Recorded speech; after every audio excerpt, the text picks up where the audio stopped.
पिंपरी चिंचवडचा थेरगाव परिसर इथं राहणाऱ्या 19 वर्षीय सुभान शेखचं एका मुलीवर प्रेम होतं, पण ती मुलगी त्याला टाळत होती. सुभान शेख आपल्या मुलीच्या पाठी लागलाय हे कळल्यानंतर तिच्या घरच्यांनी मुलीचा पिच्छा सोड, तिला त्रास देऊ नको असं म्हणत सुभानला सांगितलं होतं. पण सुभान काही केल्या ऐकायला तयार नव्हता.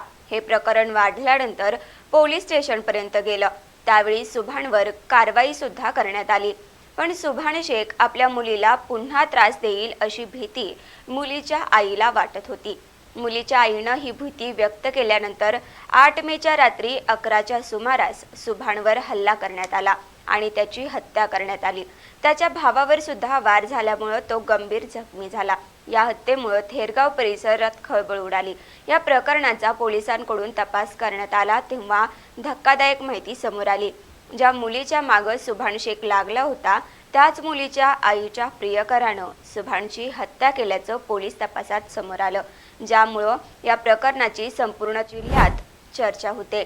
प्रकरण नक्की आहे तरी काय? सुभानच्या हत्येआधी नक्की काय घडलं? या सगळ्यात मुलीच्या आईच्या प्रियकराचा रोल काय होता? पाहूयात या व्हिडिओच्या माध्यमातून. नमस्कार, मी संघमित्रा आणि आपण पाहताय विषय हार्ड है भावा. तर पिंपरी चिंचवडीतल्या राहटणीच्या गुलमोहर कॉलनीत राहणाऱ्या सुभान शेखचं शहरातील एका मुलीवर प्रेम होतं. त्यानं त्या तरुणीकडे आपल्या प्रेमाची कबुली दिली, पण त्या मुलीला सुभानमध्ये कोणताच इंटरेस्ट नव्हता. तिनं सुभानला टाळण्याचा प्रयत्न केला, पण तरीही सुभान तिच्या मागावरती असायचा. तिचा पाठलाग करून तिला सतत त्रास द्यायचा, तरीही ती तरुणी त्याला सतत नकार देत होती.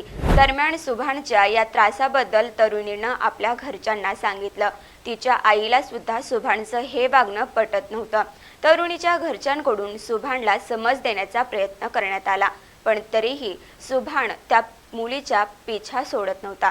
मुलगी ऐकत नाही, आपल्याला सतत त्रास देते म्हणून सुभानला जास्त राग आला आणि त्याच रागात त्यानं 5 महिन्यापूर्वी त्या मुलीवर चाकूनं हल्ला करून तिची हत्या करण्याचा प्रयत्न केला. या प्रकरणामुळे तरुणीच्या घरचे चांगलेच घाबरले होते.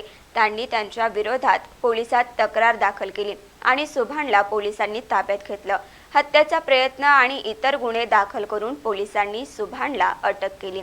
सुभान जेलमध्ये गेल्यानंतर आता कसलाही धोका नसल्यामुळे मुलगी आणि तिची आई निर्धास्त झाले होते. पण मे महिन्याच्या सुट्टीच्या सुरुवातीला सुभान शेख जामीनपर जेलमधून सुटला. ही गोष्ट तरुणी आणि तिच्या आईला कळली. आता सुभान आपल्या मुलीला पुन्हा त्रास देईल, तिचं पुन्हा काहीतरी बरं वाईट करण्याचा प्रयत्न करेल अशी भीती त्याच्या आईला वाटत होती. तरुणीच्या कुटुंबियांचे सूर्यवंशी कुटुंबियांसोबत चांगलेच संबंध होते. तेव्हा काही दिलेल्या माध्यमांच्या माहितीनुसार तरुणीच्या आईचं अनिकेत आणि विशाल सूर्यवंशी या 2 बंधूंपैकी एकासोबत प्रेमसंबंध होते. याआधी सुद्धा विशाल सूर्यवंशींनी सुभानला इशारा दिला होता, तरुणीपासून लांब राहा, तिच्या नादाला लागू नको, नाहीतर परिणाम वाईट होतील अशी धमकी सुद्धा विशाल सूर्यवंशींना सुभान शेखला दिली होती. तेव्हापासून सुभान शेख आणि सूर्यवंशी बंधूंमध्ये वाद सुरू होते. सुभान जेलमधून बाहेर आल्याचं तरुणीच्या आईनं सूर्यवंशी बंधूंना सांगितलं. तेव्हा आपल्या मुलीवर पुन्हा हल्ला करेल अशी भीती सुद्धा त्यांच्याकडे व्यक्त केली. तरुणीच्या आईनं ही भीती व्यक्त केल्यानंतर विशाल आणि अनिकेत सूर्यवंशी यांनी सुभानला समज देण्याचं ठरवलं. शुक्रवारी 8 मेला रात्री 11च्या सुमारास सुभान शेख आणि त्याचा चुलत भाऊ अशरद शेख हे थेरगावमधील शिवशंकर परिसरातून जात होते. त्यावेळी श्रीकृष्ण दूध डेअरीच्या समोर सुभान आणि अर्शद आल्यानंतर विशाल आणि अनिकेत सूर्यवंशी यांनी त्यांना अडवलं.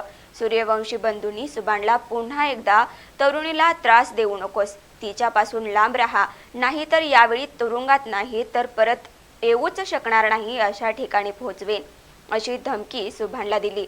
यावेळी सुभानने त्याच्याकडे जास्त लक्ष न देता त्यांना तिथून जायला सांगितलं. त्यावेळी तिथं दोघांमध्ये वादाला सुरुवात झाली. वादाचं रूपांतर हाणामारीत झालं आणि सुभान आपल्यावर हात उचलत असल्याचा राग सूर्यवंशी बंधूंना आला. रागाच्या भरात त्यांनी आपल्यासोबत असलेला चाकू आणि चोपर बाहेर काढला. सुभानवर हल्ला करायला सुरुवात केली. अचानक झालेल्या या हल्ल्यामुळे सुभान गंभीर जखमी झाला. अंगातून मोठ्या प्रमाणात रक्त व्हायला लागल्यानंतर प्रतिकार करण्याची ताकद सुद्धा त्याच्यामध्ये राहिली नाही.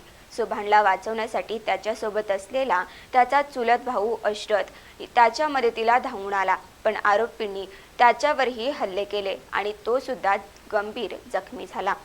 दोघांवर हल्ला केल्यानंतर विशाल आणि अनिकेत सूर्यवंशी तेथून पसार झाले. शरीरातून मोठ्या प्रमाणात रक्तस्राव झाल्यानं सुभान शेखचा जागीच मृत्यू झाला, तर जखमी अशरथ याला स्थानिकांनी तातडीनं जवळच्या रुग्णालयात दाखल केलं. सध्या त्याच्यावर उपचार सुरू असून या घटनेची माहिती मिळताच काळेवाडी पोलिसांनी तातडीने घटनास्थळी धाव घेतली.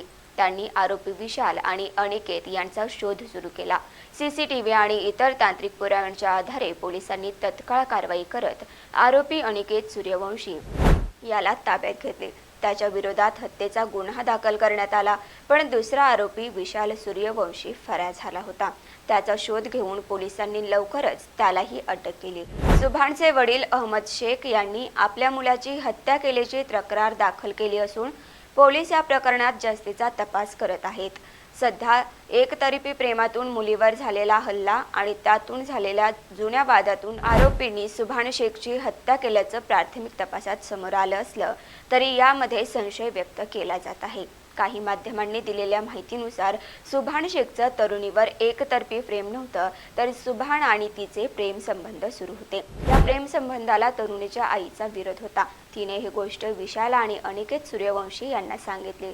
त्यानंतर त्यांनी सुभानला प्रेम संबंधातून बाजूला व्हायला सांगितलं, पण सुभाननं साफ नकार दिल्याच्या रागातून सूर्यवंशी बंधूंनी त्याला संपवलं असं सांगण्यात येतंय. त्यामुळे या प्रकरणात संशय वाढला असून पोलिसांच्या तपासात मोठा खुलासा होण्याची शक्यता व्यक्त केली जाते.